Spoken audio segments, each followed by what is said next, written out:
जय भीम। मैं हूं अशोक दास, आप देख रहे हैं दलित दस्तक। 11 जून को कांग्रेस पार्टी ने बिहार में दलित संवाद कार्यक्रम आयोजित किया। इस दौरान एससी, एसटी, पिछड़ा और अल्पसंख्यक विभाग के राष्ट्रीय समन्वयक के राजू ने कहा कि भाजपा ने दलितों और आदिवासियों को छलने का काम किया है। के राजू ने दावा किया कि कांग्रेस दलितों को सबसे ज्यादा प्रतिनिधित्व दे रही है। उदाहरण के लिए बताया गया कि कांग्रेस पार्टी के राष्ट्रीय अध्यक्ष दलित हैं, तो वहीं हाल ही में मुंबई कांग्रेस की चीफ भी दलित समाज की महिला को बनाया गया है। वहीं दूसरी ओर बनारस में इसी दिन 11 जून को ही भारत की विदेश मंत्री, बल्कि तो विदेश मंत्री से ज्यादा भाजपा नेता की भूमिका में मौजूद एस जयशंकर ने 3 महान काम किए। पहला, वो जमीन पर बैठ गए। दूसरा, उन्होंने भाजपा के एक बूथ अध्यक्ष जो कि दलित महिला थी उसके घर खाना खाया। और तीसरा, उन्होंने उस खाने को स्वादिष्ट बताया। इस तरह विदेश मंत्री एस जयशंकर महान एस जयशंकर हो गए और अन्य नेताओं की तरह उनका नाम भी स्वर्ण अक्षरों में अब लिख लिया जाएगा, क्योंकि उन्होंने दलित के घर खाना जो खाया है। यानी चुनाव की आहट पाते ही दलितों के घर खाना खाकर खुद को महान बन जाने और दलितों को मुक्ति सदी का एहसास कराने की भारतीय राजनीतिक दलों की चालबाजियां फिर से शुरू हो गई हैं। अपने को दलित हितैषी दिखाने की बेचैनी में भारतीय जनता पार्टी ने इस खेल को जोर शोर से खेला है।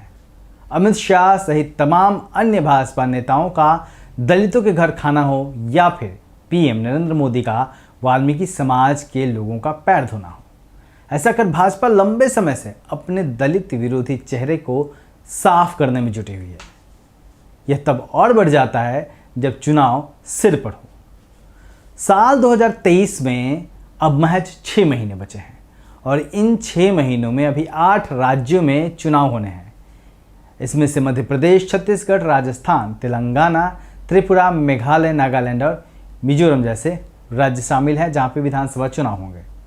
हाल ही में कर्नाटक में हुए विधानसभा चुनाव में कांग्रेस पार्टी ने जिस तरह शानदार बहुमत हासिल किया और जिस तरह दलितों और आदिवासियों का कांग्रेस को समर्थन मिला, उससे भाजपा परेशान है। इसी परेशानी में भाजपा इस वर्ग में अपनी पैठ बढ़ाने में जुट गई है और बनारस में जयशंकर यही कर रहे थे। दूसरी तरफ दलित समाज से आने वाले कांग्रेस के दिग्गज नेता मल्लिकार्जुन खड़गे को मजबूरी में कांग्रेस पार्टी ने पार्टी का राष्ट्रीय अध्यक्ष बना दिया और उसके बाद कांग्रेस पार्टी को लग रहा है कि अब दलित वोटर उसके साथ हो जाएंगे। कर्नाटक की जीत के बाद कांग्रेस को इसका गुमान ज़्यादा हो गया है और यकीन ज़्यादा होने लगा है कि अब दलित कांग्रेस के साथ आ गए। शायद यही वजह है कि कर्नाटक के शपथ ग्रहण समारोह में जब कांग्रेस पार्टी विपक्षी एकता की दरी बिछाने में जुटी हुई थी, बहुजन समाज पार्टी को आमंत्रित नहीं किया गया। और अब 23 जून को बिहार में होने वाली विपक्षी दलों की बैठक से भी बहुजन समाज पार्टी को दूर रखा जा रहा है।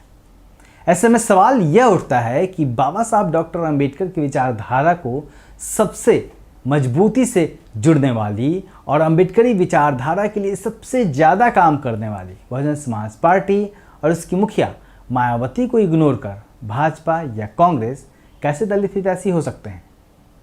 यहाँ एक सवाल यह भी है कि कांग्रेस पार्टी 2024 की लड़ाई को गांधी बनाम सावरकर कह रही है, लेकिन सवाल यह भी उठता है कि गांधी बनाम सावरकर की इस राजनीतिक लड़ाई में डॉक्टर अंबेडकर कहाँ है?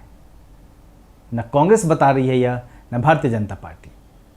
इसका जवाब दलित समाज को खुद से ढूंढना होगा।